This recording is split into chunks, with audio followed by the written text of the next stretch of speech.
ಓಂ ಶ್ರೀ ಗುರು ಬಸವಲಿಂಗಾಯ ನಮಃ. ಈ ಮಹಾಲಯದ 10 ದಿನಗಳ ಆಚರಣೆಯಲ್ಲಿ ಈ ದಿನ 5ನೇ ದಿನ.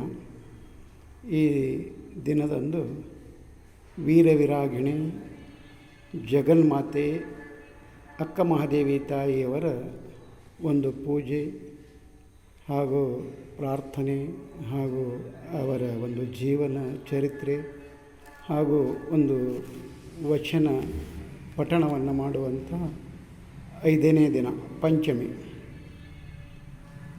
ಇಲ್ಲಿ ವೀರವಿರಾಗಿಣಿ ಅಕ್ಕಮಹಾದೇವಿ ತಾಯಿಯವರು ಲಿಂಗಾಯತ ಧರ್ಮದ ಸಪ್ತಗಣಾಧೀಶರಲ್ಲಿ ಒಬ್ಬರಾದಂಥ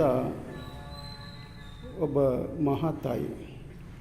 ಇಲ್ಲಿ ಬೇರೆ ಧರ್ಮದಲ್ಲಿ ಹೆಣ್ಣಿಗೆ ಒಂದು 2ನೇ ದರ್ಜೆಯ ಸ್ಥಾನವನ್ನು ಕೊಡಮಾಡ್ತಾರೆ. ಆದರೆ ಲಿಂಗಾಯತ ಧರ್ಮದಲ್ಲಿ ಹೆಣ್ಣಲ್ಲ, ಹೆಣ್ಣು ರಕ್ಕಸೆ ಅಲ್ಲ, ಹೆಣ್ಣು ಸಾಕ್ಷಾತ್ ಕಪಿಲ ಸಿದ್ಧ ಮಲ್ಲಿಕಾರ್ಜುನ ಅಂಥೇಳಿ ಶಿವಯೋಗಿ ಸಿದ್ದರಾಮೇಶ್ವರರು ಹೇಳುವ ಹಾಗೆ ಇಲ್ಲಿ ಲಿಂಗಾಯತ ಧರ್ಮದಲ್ಲಿ ಹೆಣ್ಣು ಸಹಿತ ಅವಳು ಒಂದು ದೇವಸ್ವರೂಪ. ಅವಳಲ್ಲಿರುವ ಒಂದು ಆತ್ಮ ಅದು ದೇವನ ಒಂದು ಚಿತ್ಕಳೆ.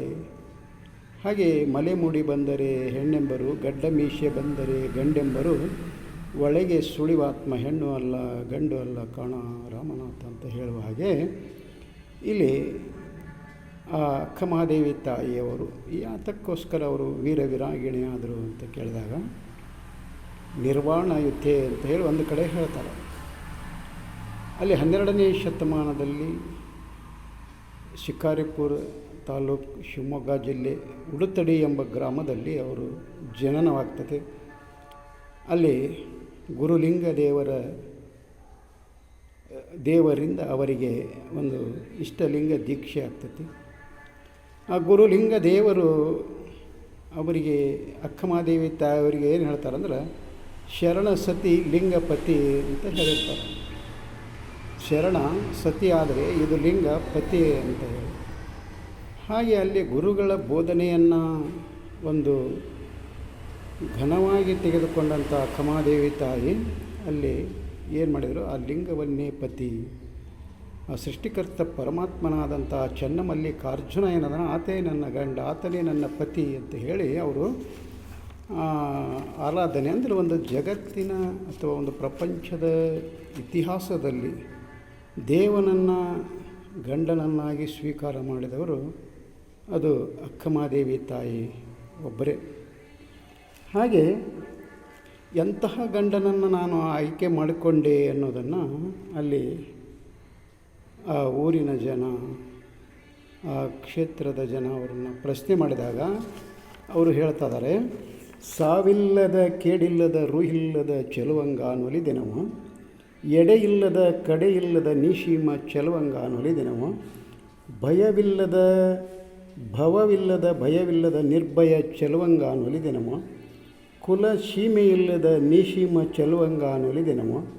ಇದು ಕಾರಣ ಚನ್ನ ಮಲ್ಲಿಕಾರ್ಜುನ ದೇವ ಚೆಲುವ ಗಂಡ ನೆನಗೆ, ಈ ಸಾವ ಕೆಡುವ ಗಂಡರ ನೊಯ್ದು ಒಲೆಯೊಳಗಿಕ್ಕುತ್ತಾಯಿ ಅಂತ ಹೇಳಿ ಆ ಸೃಷ್ಟಿಕರ್ತ ಪರಮಾತ್ಮ ಏನಿದಲ್ಲ, ಸಾವು ಕೇಡುಗಳಿಲ್ಲದವನು, ಮತ್ತು ಭಯವೂ ಇಲ್ಲ ಮತ್ತು ಭವವೂ ಇಲ್ಲ, ಹಾಗೆ ನಿರ್ಭಯವಾದಂಥ ಸೃಷ್ಟಿಕರ್ತ ಪರಮಾತ್ಮನನ್ನೇ ನನ್ನ ಗಂಡ ಅಂತ ಹೇಳಿ ಅವರು ಸ್ವೀಕಾರ ಮಾಡಿ, ಅನಂತರ ಕೌಶಿಕನ ಒಂದು ಕಾಕದೃಷ್ಟಿಗೆ ಬಲಿಯಾಗಿ ಅಲ್ಲಿ ಅವರು ಕೊಟ್ಟಂಥ 3 ಷರತ್ತುಗಳನ್ನು ಕೌಶಿಕ ಮುರಿದಾಗ ಅಲ್ಲಿ ದಿಗಂಬರೆಯಾಗಿ ಉಟ್ಟ ಸೀರೆಯ ಕೈಕೊಳ್ಳಬಹುದೇ, ಮೈಸೀರೆಯ ಕೈಕೊಳ್ಳಬಹುದೇ ಅಂತ ಹೇಳಿ ಆ ಸೀರೆಯನ್ನು ಬೀಸಾಕಿ ದಿಗಂಬರೆಯಾಗಿ ಕಲ್ಯಾಣದತ್ತ ಅವರು ಬರ್ತಾರೆ.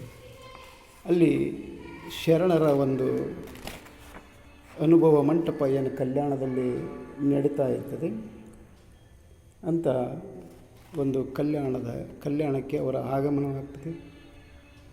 ಅದೇ ರೀತಿ ದಾರಿಯಲ್ಲಿ ಹೋಗುವಾಗ ನೀನು ಏನು ಊಟ ಮಾಡ್ತೀಯಾ, ಹೇಗೆ ನೀನು ಮಲಗ್ತೀಯ, ಹೇಗೆ ನೀನು ಬದುಕ್ತೀಯ ಅಂತ ಹೇಳಿ ಪ್ರಶ್ನೆ ಕೇಳಿದವರಿಗೆಲ್ಲ ಅವರು ಹೇಳ್ತಾರೆ, ಹಸಿವಾದೊಡೆ ಊರೊಳಗೆ ಭಿಕ್ಷಾನ್ನಗಳುಂಟು, ತೃಷೆಯಾದರೆ ಕೆಳೆ ಹಳ್ಳ ಬಾವಿಗಳುಂಟು, ಶಯನಕ್ಕೆ ಹಾಳು ದೇಗುಲಗಳುಂಟು, ಚನ್ನಮಲ್ಲಿಕಾರ್ಜುನ ದೇವ ಆತ್ಮಸಂಗಾತಕ್ಕೆ ನೀನೆನಗುಂಟು ಅಂತ ಹೇಳಿ ಒಂದು ದೃಢ ನಂಬಿಕೆಯಿಂದ ಅವರು ಏನು ಮಾಡ್ತಾರೆ, ಕಲ್ಯಾಣದೊಳಗೆ ಅವ್ರದ್ದು ಒಂದು ಪ್ರಯಾಣ ಮಾಡ್ತಾರೆ.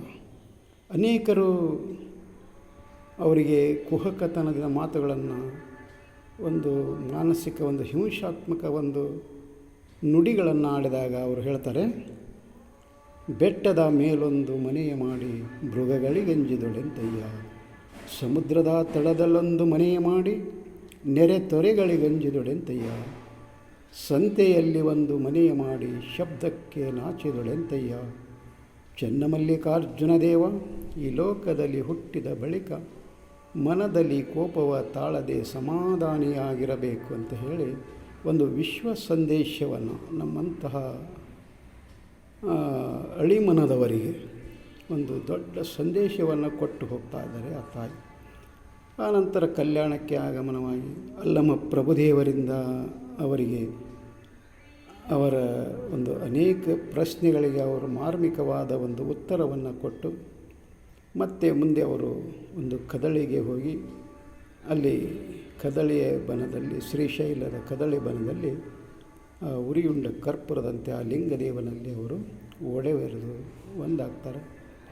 ಹಾಗೆ ನಮಗೆ ಯಾಕೆ ಆ ತಾಯಿ ಮಹಾ ಮಾತೆ ಆಗ್ತಾರ, ಜಗದಕ್ಕ ಆಗ್ತಾರ ಅಂತ ಕೇಳಿದಾಗ ಅಲ್ಲಿ ಅವರ ಒಂದು ನಿರ್ವಾಣ ಸ್ಥಿತಿ ಮತ್ತು ವೈರಾಗ್ಯ ಇವೆಲ್ಲ ಏನೇ ಇದಾವಲ್ಲ ಅವುಗಳನ್ನು ಯಾರಿಂದನೂ ಪಾಲನೆ ಮಾಡೋಕ್ಕಲ್ಲ, ಅಂತಹ ಒಂದು ಸದೃಢವಾದ ಒಂದು ಮನಸ್ಥಿತಿ ಆ ತಾಯಿಗಿತ್ತು.